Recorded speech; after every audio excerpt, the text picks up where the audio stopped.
माणिकराव कोकाटेंच्या अडचणी आता आणखी वाढल्यात। निकालाची प्रत आल्यावर विधिमंडळ कोकाटेंवर कारवाई करणार आहे अशी विधिमंडळ सूत्रांनी आता माहिती दिली आहे। तर माणिकराव कोकाटेंच्या अडचणी आता आणखी वाढण्याची शक्यता आहे। निकालाची प्रत आल्यावर विधिमंडळ कोकाटेंवर कारवाई करणार असल्याची माहिती सूत्रांनी दिली आहे। तर या संदर्भात अधिकचे अपडेट्स येत आहेत आपले प्रतिनिधी अभिषेक मुठाळ। अभिषेक, एकूणच माणिकराव कोकाटे यांच्या आपल्याला अडचणी वाढताना पाहायला मिळत आहेत। निकालाची प्रत आल्यानंतर विधिमंडळाकडून कारवाई करणार असल्याचं देखील विधिमंडळ सूत्रांच्या हवाल्यानं आपल्याला माहिती मिळते आहे।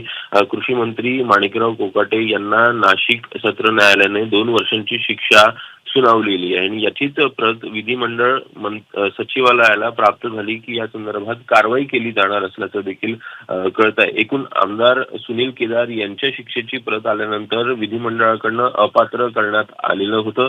उच्च न्यायालयाने कोकाटे यांना दोषसिद्धी स्थगिती दिली तरच मंत्रिपद आणि आमदारकी वाचू शकणार आहे। एकूणच विधिमंडळ सचिवालयानं देखील जागा रिक्त झाल्याची अधिसूचना जर का काढल्यास नैतिकदृष्ट्या देखील पदावर त्यांना राहता येणार नाही। त्यामुळे एकूणच कुठेतरी कोकाटेंकडनं अपील करण्यासाठी देखील अर्ज दाखल करण्यात आलेला आहे। एकूण या संदर्भात आता सोमवारी सुनावणी होते का, नेमकं काय होतंय हे बघणं देखील महत्त्वाचं असेल।